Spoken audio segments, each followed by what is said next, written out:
শুধু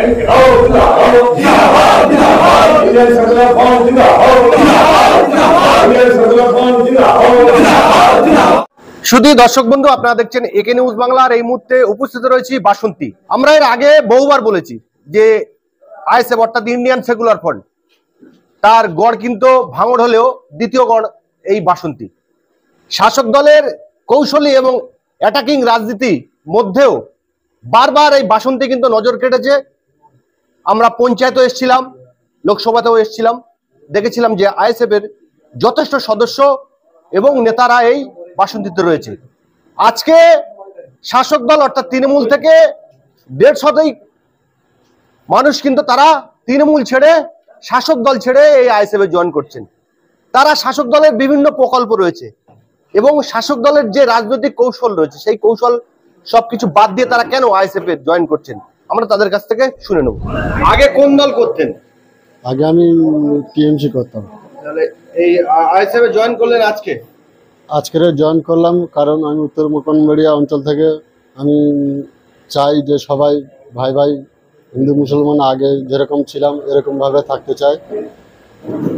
তো তৃণমূল ছেড়ে এলেন কেন আপনি? এসছি আমার দলটা খুব ভালো লেগেছে। পীরজাদা নওশাদ সিদ্দিকের দলটা আমার খুব পছন্দ হয়েছে, যার কারণে আমরা যেরকম আগে ছিলাম ওইরকম ভাবে থাকতে চাই। আপনি কোন জায়গা থেকে এসেছেন? আমি উত্তর মুকনবেড়িয়া অঞ্চল থেকে। কি নাম আপনার? তাপস নস্কর।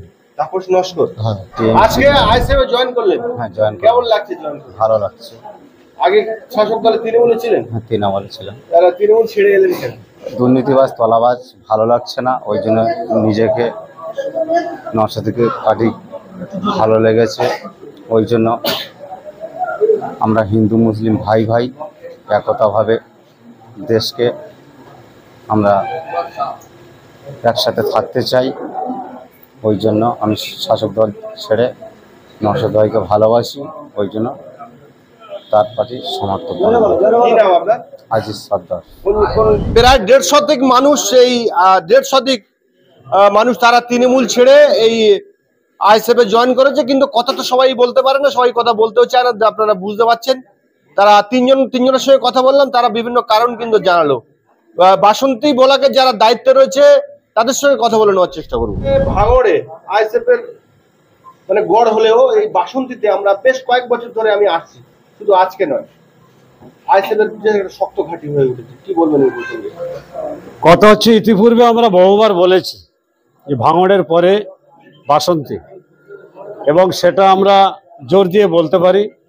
এই মুহূর্তে শাসক দল তারা কোনো জমায়েত করতে পারছে না, সাধারণ মানুষ তাদের পিছনে যাচ্ছে না।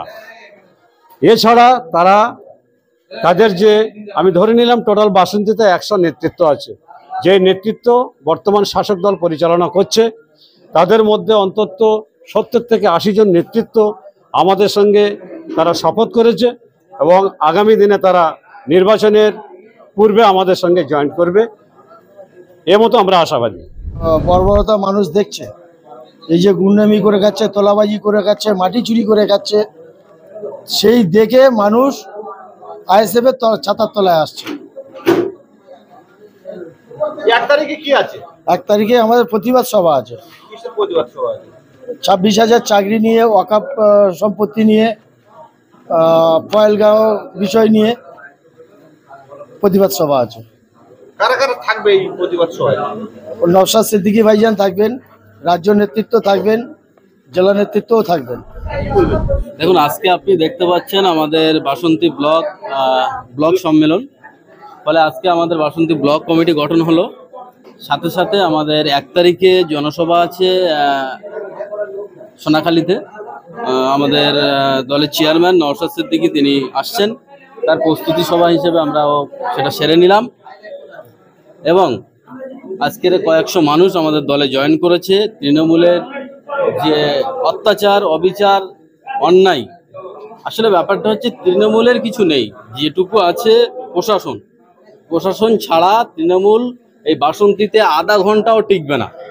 আমরা যতটুকু সাংগঠনিকভাবে বিভিন্ন অঞ্চলে আমরা দেখে যাচ্ছি, তাতে করে প্রশাসন ছাড়া বাসন্তীতে আধা ঘন্টা এই তৃণমূল কংগ্রেস টিকবে না। ব্যাপারটা হচ্ছে প্রশাসন টোটালি বাসন্তী ব্লক কমিটির কাজটা করে দিচ্ছে। তৃণমূলের বাসন্তী ব্লক কমিটির কাজটা বাসন্তী থানার যারা দায়িত্বে আছে, ভারপ্রাপ্ত আছে, তারা করে দিচ্ছে।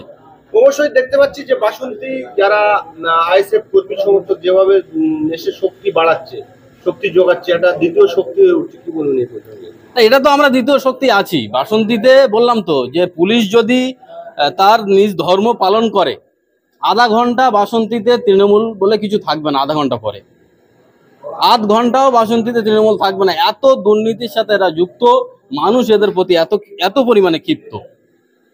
26শে বিধানসভায় না, আমরা জিতবো বাসন্তী থেকে, আমরা নিশ্চিত। যেভাবে মানুষের সাড়া পাচ্ছি, আমাদের আইএসএফ এর প্রার্থী 2026 সালে বাসন্তী থেকে এমএলএ হচ্ছে। যেহেতু আমাদের এসসি সিট, আমরা সেটা জনসভায় পারলে সামনে আনবো, না হলে পরবর্তীতে আমরা মানুষের সামনে তুলে ধরবো আমাদের প্রার্থী যিনি হবেন তাকে। কিভাবে বাসন্তীতে একেবারে আইএসএফ এর শক্ত ঘাঁটি হয়ে উঠছে, এবং বেশ কিছুদিন আগে তৃণমূল কংগ্রেসের নেতারা এবং এখন শওকত মোল্লা বলেছিলেন ক্যানিং বাসন্তীতে নওশাদ সিদ্দিকীকে আসতে দেবে না, তারপরেও আপনারা যে 1 তারিখে সভা করবেন। দেখুন, এরা চেষ্টা করেছিল বিজেপি আর তৃণমূলের ভিতরে একটা বাইনারি রাখার জন্য। বরাবরের মতো একটা পলিটিক্স তৃণমূল করতে চেয়েছিল যে বিজেপিকে দেখিয়ে মুসলমানদের ভয় দেখাবো, তাহলে মুসলমানরা তৃণমূলের কাছে থাকবে, কিছু হিন্দু লোক তারা বিজেপি করবে। একেবারে এই বাসন্তীর মানুষ এই চক্রান্তকে, এই পলিটিক্সকে মাটির সাথে মিশিয়ে দিয়ে তারা সঠিক পথটা বেছে নিয়েছে। ইন্ডিয়ান সেকুলার ফ্রন্টকে তারা আগামীতে বাসন্তীর মসনদে দেখতে চায়। আমরা বারবার দেখে এসেছি যে ভাঙড়ের পরে এই বাসন্তী আইএসএফ এর দ্বিতীয় শক্তি। মানুষ দম বন্ধ করা পরিবেশের মধ্যে আছে, সেখান থেকে বাঁচতে চাইছে। চাপে পড়ে, সরকার প্রশাসনের চাপে পড়ে হয়তো অনেক সময় মন খুলে কথা বলতে পারে না, ইচ্ছা থাকলে অনেক জায়গায় যেতে পারে না। আস্তে আস্তে মানুষ বুঝতে পারছে, সাহস নিয়ে দেখছে পেছনে দেয়াল ঠেকে গেছে। সরকার বলছে দিল্লি গিয়ে আন্দোলন করো, এখানে যে আন্দোলন করবে ওয়াকআপ নিয়ে আমার থেকে বেশি শত্রু কেউ হবে না। সুতরাং মানুষ বুঝতে পারছে যে আমাদের আর কোনো গতি নেই, আমাদের নিজের জায়গা নিজেকে খুঁজে নিতে হবে। তাই আজকে তারা আমাদেরকে ভরসা করছে, আস্থা রাখছে আইএসএফকে। সেই কারণে আমাদের দলের সমর্থনে আসতে চাইছে, আমাদের সঙ্গী হয়ে লড়াই সংগ্রামে থাকতে চাইছে। এই তো। আর শাসক দলের বিভিন্ন প্রকল্প, সেই সঙ্গে সঙ্গে তাদের প্রকল্প দিয়ে মানুষ বেশি দিন বাঁচতে পারবে না, তার অস্তিত্বের সংকটের জায়গায় চলে আসছে। আগামী দিনে শান্তিতে জীবনযাপন করবে বা করতে পারবে কিনা এই প্রশ্ন চিহ্নের জায়গায় চলে আসছে। এখানে আপনি কি অনুদান দিয়ে মানুষকে বাঁচাতে পারবেন? আপনার যদি সম্পত্তি চলে যায়, আপনাকে ধর্মের ভিত্তিতে চিহ্নিত করে যদি মারা হয়, মার্ডার করে দেওয়া হয়, এরকম পরিবেশ চলে আসছে, তাহলে সেই জায়গায় দাঁড়িয়ে আপনি অনুদান দিয়ে মানুষের মন কতদিন ভুলিয়ে রাখবেন? সব জায়গায় তো জিরো। চাকরি বাকরি, ব্যবসা বাণিজ্য, ইনকাম বা শিক্ষা, স্বাস্থ্য সবকিছু তো লাটে উঠে যাচ্ছে। মানুষ তো বুঝতে পারছে, সবার তো বিবেক বিবেচনা আছে, যার কারণে আজকে হাজারো প্রকল্প উপেক্ষা করে তারা আমাদের মতো ছোট দলকে বিশ্বাস করছে। সামনে মাসের 1 তারিখে নওশাদ সিদ্দিকীর প্রতিবাদ সভা আছে। হ্যাঁ, আমরা সেই উপলক্ষে এখানে আজকে একটা কর্মী সভা করলাম, প্রস্তুতি সভা। তার সঙ্গে সঙ্গে আমরা একটা কমিটি রিফ্রেশ করলাম। আজকে ফুল প্রেজে না হলেও আমরা একটা কমিটি বানিয়েছি, তার সভাপতি আমাদের মজিবার লস্করকে করা হয়েছে, এবং 22 জনের নাম, 23 জন এর নাম আজকে ঘোষণা করা হয়েছে, যারা দায়িত্ব নিয়ে 3 মাসের মধ্যে বুথ কমিটি, অঞ্চল কমিটি ফ্রেশ ভাবে তৈরি করে আমাদেরকে দেবে। তারা প্রতিশ্রুতিবদ্ধ হয়েছে। আমরা এই কমিটির উপর ভরসা রাখছি।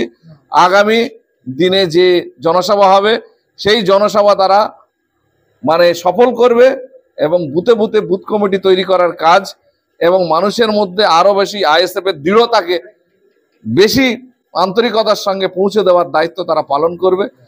আমরা জেলা কমিটি, রাজ্য কমিটির পক্ষ থেকে এই ভরসা রাখছি তাদের উপরে।